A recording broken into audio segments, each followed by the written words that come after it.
Well, today's In Transit tries to make sure you don't get a nasty surprise the next time you insure a new vehicle. Do you think car insurance is too pricey? Who's had to get some quotes of late and go, oh boy, my rates are going to be really high. And if you're looking for a new car and you're worried about how much the insurance will cost, well, we've got just the thing for you. Let's take a look now at some of the cheapest cars to insure in Canada with our favorite automotive journalist. It's Petrina Gentile. Hi, Petrina. Hi, Elias. How are you? I'm doing great, and I'm always doing even better when you come on the show because I get to say that you've got a fantastic YouTube channel that is called Motoragaz. I love the way you say it. Well, that's how it should be said, right? I'm saying it correct. That's how yes. It's got emphasis has to be on the syllables. Exactly. Petrina, let's talk about the matter at hand. And I had to go through this recently. When you buy a new car, you got to call your insurance company and you got to say, hey, I'm getting this vehicle. And then they tell you, especially when your old vehicle is 10, 11 years old, they get to tell you just how much more money they're going to ding you with. So it's not a fun process. But let's talk about this. And maybe before we get into models and that kind of thing, what makes a car less costly to insure? There are a number of factors. A minivan will likely be less costly to insure because, it's a minivan. It's not a fancy sports car. So if you have, a red fancy Porsche, that's going to cost you a lot to insure. Minivans are traditionally going to be less because they're not cars that are typically, people want to steal, or if you get into an accident, it's easy to replace. It's typically items that, make a vehicle more... I don't even know what the word is. You were trying to be very polite and not say the word boring. You're trying to tell our listeners that have this vehicle, this type of vehicle, the minivan, that they're actually the most exciting people in the world, and it's coincidence that the car is lower cost to insure. But the minivan, it's a boring vehicle, right? In the sense that it's not a car that you're going to go to be flashy in. Exactly. It is. It's pretty boring. It's, a car that get you from A to B. It's practical and everything, but, for insurance purposes, that's really, one of the top ones to get in terms of getting a break on your insurance. And so what else? Okay, obviously the non-flashy vehicles, they'll be lower in insurance because non-flashy vehicles, non-flashy people, nobody's taking risks, nobody's getting into accidents. Fantastic. Is there anything else you need to be looking at? And nobody wants to steal those cars, right? Like they're not particularly interested in stealing a Corolla or something like that. Something that's pretty boring and basic, and so you don't have to worry about that with insurance rates as well. Okay, so thefts really do still come into play here, even with all the technology and all the stuff we have. Thefts and the likelihood of a car getting stolen, that's a big key. Yes, it is, absolutely.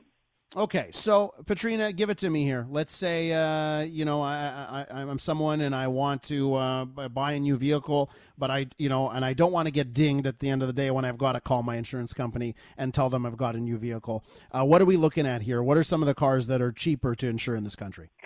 Well, like we talked about, minivans, Dodge Grand Caravan. That's like several spots in the top 10 list of the cheapest vehicles to insure compared to the national average. And we're looking at, there was, 2008 models, 2011 models, 2019 models, and they can be anywhere from 20 to 26% less expensive to insure than the national average. I'm looking at the list now, and the word Grand Caravan appears on multiple occasions, which is hilarious. What else, Petrina? What else is cheap to insure? Well, you know what? One that I was kind of surprised by is the Ford F-150. That actually came in two spots, I think number 8 and number 2. That one, it really kind of shocked me because in the second spot, it's like 36% less to insure, and that's a 2011 model. But I was kind of surprised by that because typically trucks, especially Fords, and especially when you look at provinces like Alberta, they have a high rate of being stolen. They're very, very popular in terms of stealing it. So I was kind of surprised that that was on the list. Can I throw something out here? Can I just throw something out here, Petrina? Yeah. Do parts availability of parts. Does that play into this? If the repairs are going to be less expensive because there's, it's a vehicle that's kept the same design forever? Mm-hmm. Absolutely, yes. It will definitely factor into the insurance rates. And that's all important to look at because, we pay one of the most expensive car insurance rates in the country, especially in Ontario, Quebec, and it's outrageous. And, even I look at my car when I got rid of my Accord and I turned to a Civic. Well, it ended up being another $300 to insure a year, so it gets quite expensive. I was lucky enough that I got a little bit of a rebate last year of about $150 because of the COVID and not driving. And then this year when my premiums came in, incidentally, it went up another $150. I'm like, isn't that interesting? Yeah, and that's terrible to see rates go, because I imagine you've got a clean driving record, Petrina, right? Absolutely, yeah. You're a speed demon on the track, not in the streets, right? Exactly, yeah. I have a perfect driving record, no accidents, knock on wood. So, yeah, I was quite surprised to see it jump up, coincidentally, that exact same amount that I was returned last year. They get it back at the end of the day somehow. I know you were surprised with the Ford F-150. Anything else that surprised you on this list? Well, the Dodge Journey, that's actually the number one vehicle. It's about 43% less expensive to insure. And that's a vehicle that sort of came out, the crossover from Dodge. It came out in, over 10 years ago. I think it was around 2009. And it's actually been discontinued for 2020. So if you are looking for a used car, this is probably the one to look at because you'll probably get a good price on it, and it will be cheap to insure. And it just looks like the Dodge Journey. Well, you know what it looks like? It looks like a Caravan that has been squished slightly. I mean, so, yes, that's what it is. Hey, this one surprised me. Number 5 on this top 10 list, the Volkswagen Golf. It's the TDI, too. And I was just like, well, you know what? The Volkswagen Golf drivers, they love their little speedy little hatch, right? And I was surprised that it showed up on this list. Yeah, me too. You're absolutely right about that one. Yeah, especially the diesel version. That one's about almost like 30% cheaper to insure. And, diesel's got a bad rap for sure, but that is, quite a popular car, especially, for that younger demographic, because it is really fun and sporty to drive. So that one for sure is a little bit surprising, too, to see on the list. Before I let you go, Petrina, let's end off with some good news, and maybe a reason why doing a segment on the cheapest cars to insure is important. Vehicle sales are up. They're up in a big way. Things are going well right now for vehicle sales. They absolutely are. Like in April, they were up 254% compared to April of 2020. Now, of course, April 2020, that was a devastating month. Sales really plunged because of the lockdown and the start of COVID.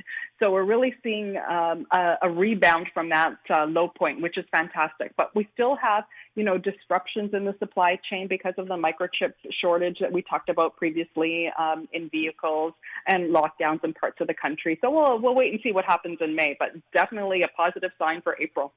Petrina, I want to read you a text message here, and I am quite shocked. Now, I don't know, because I know you're in Ontario and you guys pay more because we have our no-fault insurance in Quebec, so our rate's a little bit lower. But I want to put it into perspective. I got a listener that sent me a note saying they have a 6-year-old Mazda 3, and they are paying $159 a month for their insurance. And I need to point out that I just got a new car, and I'm in the same ballpark. I don't understand how this guy's paying, or this guy or woman is paying $159 for a 6-year-old Mazda 3. I think I need to see the accident records. I need to see, I think I need to see what else is going on if there's demerit points in this situation, because that does seem like a lot. There must be, demerit points. There must be traffic incidents, speeding infractions, or accidents, like you say, or a young driver that's under the age, a male, driver under the age of 30. That's going to cost more as well.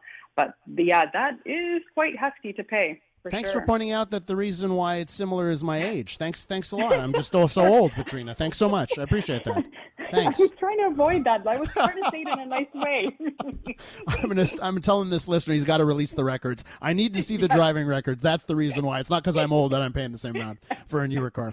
Petrina, you take care. Thanks so much for coming on. Of course, we get to read your words in places like the Globe and Mail. And, of course, the YouTube channel is Motoragaza. and it's fantastic. Take care, Petrina. You too. Thank you.